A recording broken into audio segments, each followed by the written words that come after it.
তব কথামৃতং তপ্ত জীবনম কবিভিরীতং কল্মষাপহম শ্রবণমঙ্গলং শ্রীমদাততম ভুবি কিন্নন্তি যে ভুরিতা জনা।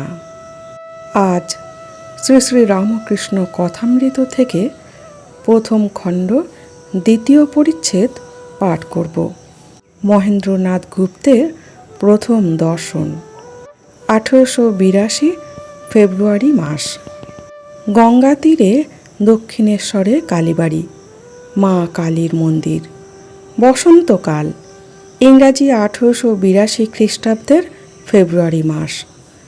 ঠাকুরের জন্মোৎসবের কয়েকদিন পরে শ্রীযুক্ত কেশব সেন ও শ্রীযুক্ত জোসেফ কুফ সঙ্গে 23শে ফেব্রুয়ারি বৃহস্পতিবার ঠাকুর স্টিমারে বেড়াইয়াছিলেন।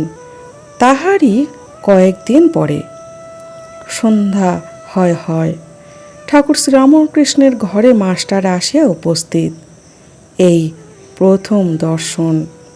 দেখিলেন এক ঘর লোক নিস্তব্ধ হইয়া তাহার কথামৃত পান করিতেছেন।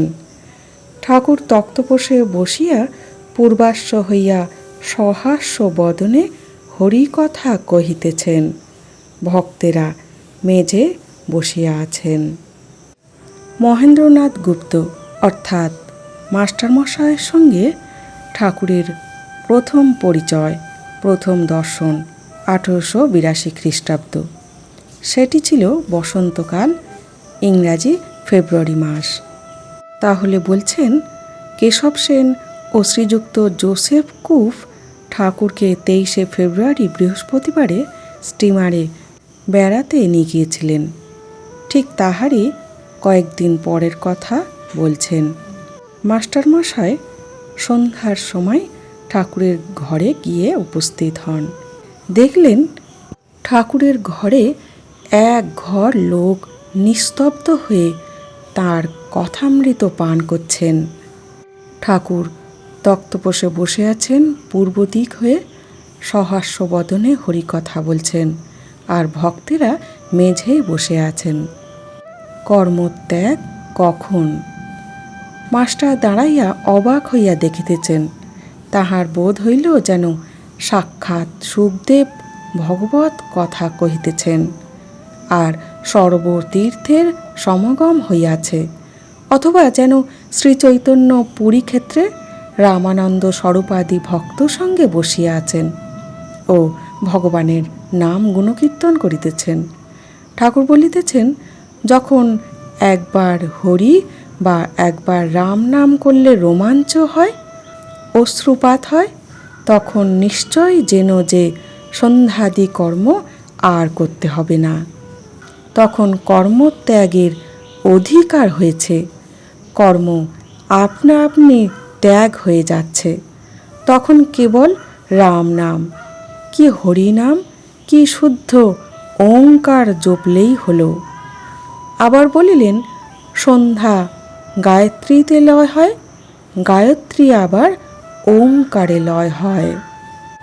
তাহলে ঠাকুর এখন আলোচনা করছেন যে আমাদের জীবনে কর্মত্যাগ কখন হয়।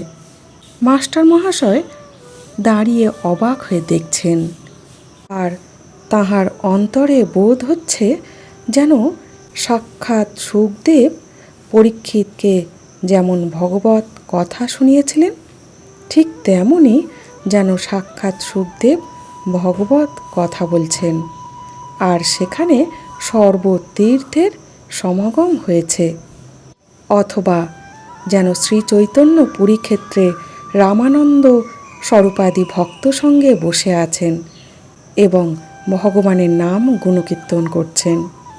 তাকে দেখা মাত্র মাস্টারমশায়ের মনে যেন এক অভাবনীয় ভাব উদ্ভাসিত হচ্ছে। মনে ভগবানকে দর্শন করে, ভগবানকে সাধন চিন্তন করে যেমন নিজের মনের ভিতরে ভগবৎ সত্তা উন্মোচিত হয়, যেন ঠিক তেমনই। তাহলে ঠাকুর ভক্ত সঙ্গে বলছেন যে যখন একবার হরিনাম বা একবার রাম নাম করলে শরীর যদি রোমাঞ্চ হয় এবং চোখে জল আসে, তখন ঠিক নিশ্চয়ই যেন যে সন্ধ্যাদি কর্ম অর্থাৎ ভগবানের পূজাদি কর্ম আর করতে হবে না। তার সঙ্গে ভগবানের যোগ হয়েছে, তিনি সাধনায় উত্তীর্ণ হয়েছেন। তখন আর ঈশ্বরের জন্য বাইরে জাগতিক কর্ম না করলেও হয়, যেমন পূজার্চনা এবং সন্ধ্যাদি কর্ম ইত্যাদি। তখন অন্তরই হবে ঈশ্বরের আরাধনার স্থান। তখন মনেতেই চলবে অনবরত ভগবানের পূজা। তাই ঠাকুর বলছেন, যার একবার হরিনাম করলে শরীর রোমাঞ্চ হবে এবং চোখে জল আসবে, তখন তার কর্ম ত্যাগের অধিকার হয়েছে। ভগবানই তার কর্ম ত্যাগ করে দিচ্ছেন। তখন কেবল রাম নাম কি হরিনাম কি শুদ্ধ ওঙ্কার জপলেই হলো। আর বলছেন, সন্ধ্যা গায়ত্রীতে বিলীন হয়, গায়ত্রী ওঙ্কারে বিলীন হয়। মাস্টার সিধুর সঙ্গে বরাহনগর এ বাগানে ও বাগানে বেড়াইতে বেড়াইতে এখানে আসিয়া পড়িয়াছেন। আজ রবিবার, 26শে ফেব্রুয়ারি, 15ই ফাল্গুন। অবসর আছে, তাই বেড়াতে এসেছেন। শ্রীযুক্ত প্রসন্ন বাড়ুজ্যের বাগানে কিয়ৎক্ষণ পূর্বে বেড়াইতেছিলেন। তখন সিধু বলিয়াছিলেন, গঙ্গার ধারে একটি চমৎকার বাগান আছে, সে বাগানটি কি দেখতে যাবেন? সেখানে একজন পরমহংস আছেন। মাস্টার মহাশয় হঠাৎই দক্ষিণেশ্বরে কেমনভাবে এসে পড়লেন সেই কথা বলছেন যে সিধুর সঙ্গে বরাহনগরে এ বাগানে ও বাগানে ঘুরতে ঘুরতে দক্ষিণেশ্বরে এসে পড়েছেন। যখন প্রসন্ন বাড়ুজ্যের বাগানে ঘুরছিলেন তখন সিধু বললেন যে গঙ্গার ধারে একটি চমৎকার বাগান আছে, চলুন দেখতে যাবেন, সেখানে একজন পরমহংস আছেন। বাগানে সদর ফটক দিয়া ঢুকিয়াই মাস্টার ও সিধু বরাবর ঠাকুর শ্রীরামকৃষ্ণের ঘরে আসিলেন। মাস্টার অবাক হইয়া দেখিতে দেখিতে ভাবিতেছেন, আহা, কি সুন্দর স্থান, কি সুন্দর মানুষ, কি সুন্দর কথা, এখান থেকে নড়তে ইচ্ছা করছে না। কিয়ৎক্ষণ পরে মনে মনে বলিতে লাগিলেন, একবার দেখি কোথায় এসেছি, তারপর এখানে এসে বসব।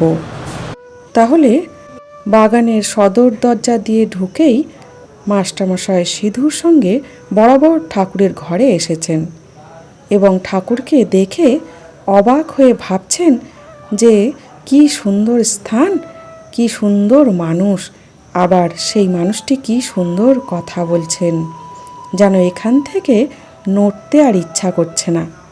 কিন্তু কিছুক্ষণ পরে তিনি মনে মনে বলতে লাগলেন, একবার বাইরে গিয়ে দেখি কোথায় এসেছি, তারপরে এখানে এসে বসবো। সিধুর সঙ্গে ঘরের বাহিরে আসিতে না আসিতে আরতির মধুর শব্দ হইতে লাগিল। এককালে কাঁসর, ঘণ্টা, খোল, করতালি বাজিয়া উঠিল। বাগানে দক্ষিণ সীমান্ত হইতে নহবতের মধুর শব্দ আসিতে লাগিল।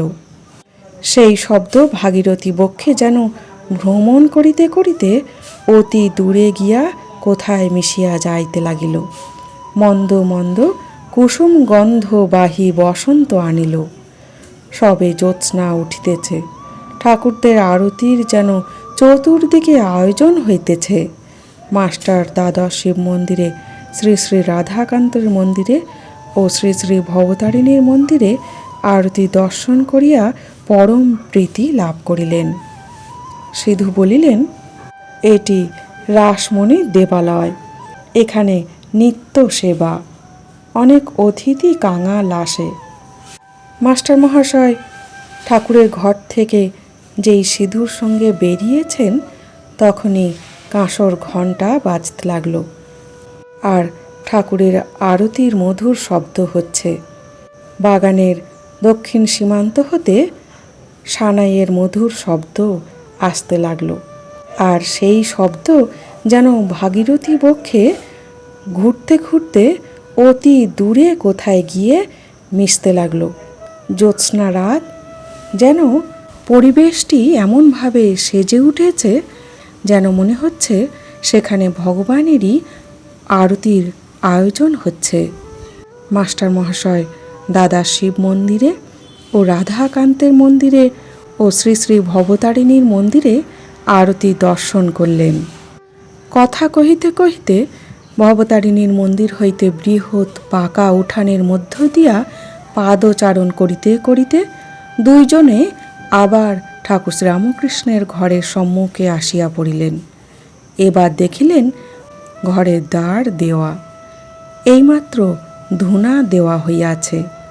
মাস্টার ইংরাজি পড়িয়াছেন, ঘরে হঠাৎ প্রবেশ করিতে পারলেন না। দ্বার দেশে বৃন্দে ঝি দাঁড়াইয়াছিল। জিজ্ঞাসা করিলেন, হ্যাঁ গা, সাধুটি কি এখন এর ভিতর আছেন? তাহলে বলছেন, কথা বলতে বলতে ভবতারিণীর মন্দির হতে বৃহৎ পাকা উঠানের মধ্য দিয়ে এসে দুইজনে আবার ঠাকুরের ঘরের সম্মুখে আসলেন।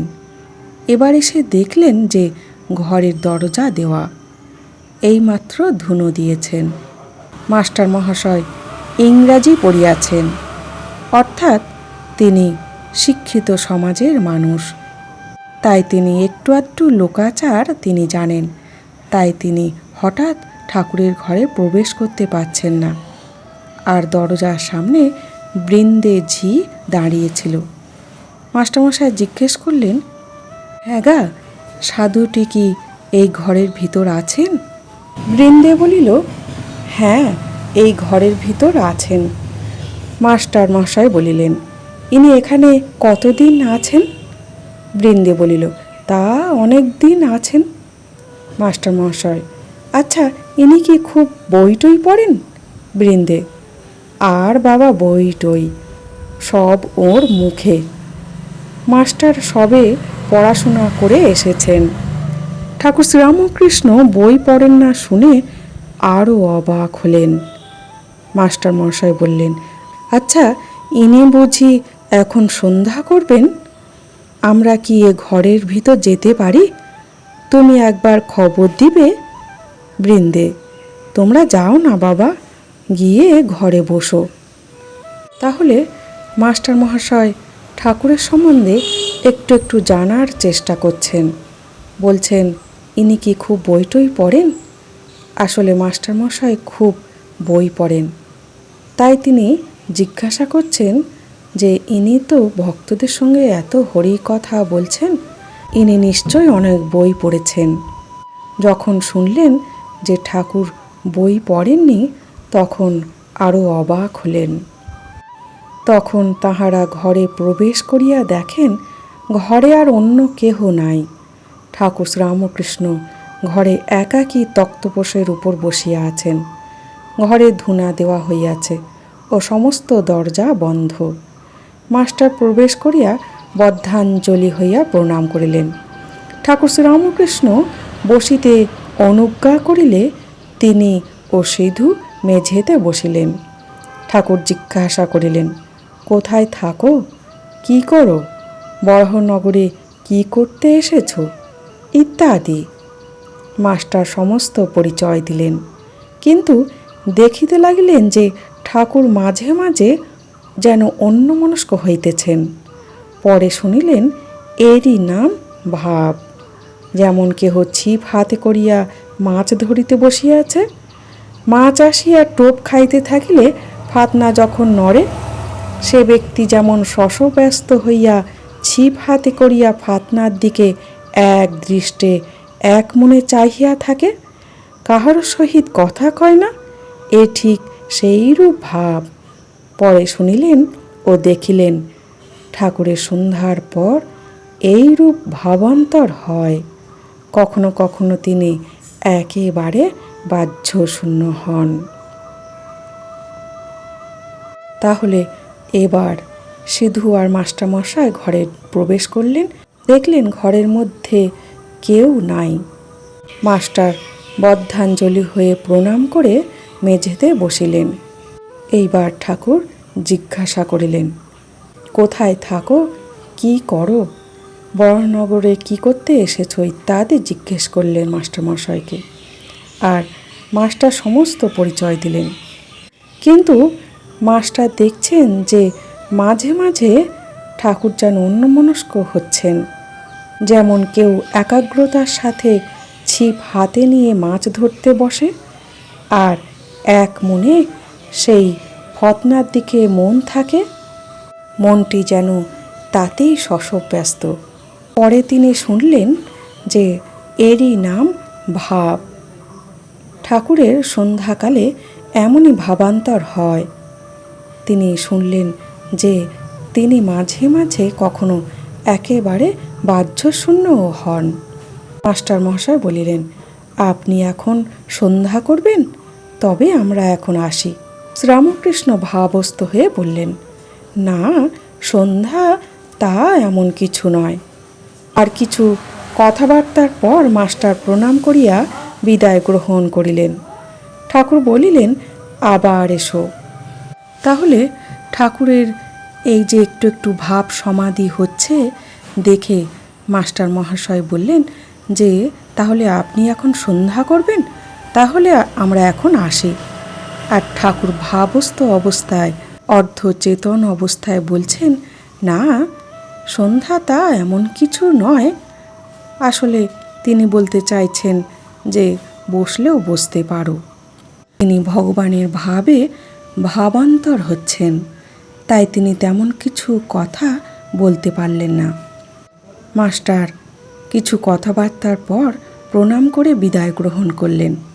আর ঠাকুর বললেন, আবার এসো। মাস্টার ফিরিবার সময় ভাবিতে লাগিলেন, এ সৌম্য কে, যাহার কাছে ফিরিয়া যাইতে ইচ্ছা করিতেছে? বই না পড়িলে কি মানুষ মহৎ হয়? কি আশ্চর্য! আবার আসিতে ইচ্ছা হইতেছে। ইনিও বলিয়াছেন, আবার এসো, কাল কি পরশু সকালে আসিব। তাহলে মাস্টার মহাশয় ফিরিবার সময় মনে মনে ভাবছেন যে এমন সৌম্য কান্তি, শান্ত শুদ্ধ ভাব কে ইনি, যাহার কাছে বারবার ফিরে যেতে ইচ্ছা করছে। আর ভাবছেন, বই না পড়ে কি মানুষ এত মহৎ হয়? কি আশ্চর্য! তিনি যেন ঠাকুরের আকর্ষণে আকর্ষিত হচ্ছেন। বলছেন, কাল কি পরশু আবার সকালে আসব। ঠাকুরের প্রথম দর্শনেই মাস্টারমশাইয়ের মনের যে সুপ্ত আধ্যাত্মিক ভাব উন্মোচিত হচ্ছে, আর সেই ভাব মনের অন্তরাত্মাকে উদ্বেলিত করছে। তিনি যেন শান্তির স্থানের সন্ধান পেলেন, তাই তিনি বলছেন, আবার আসব। আজ এই পর্যন্ত। জয় ঠাকুর, জয় মা।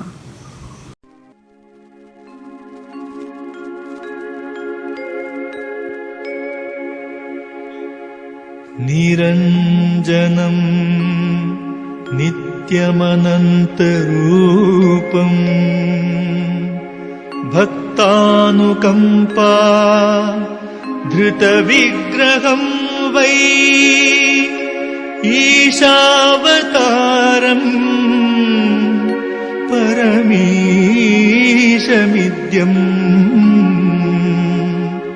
तं रामकृष्णं शिरसा नमामि।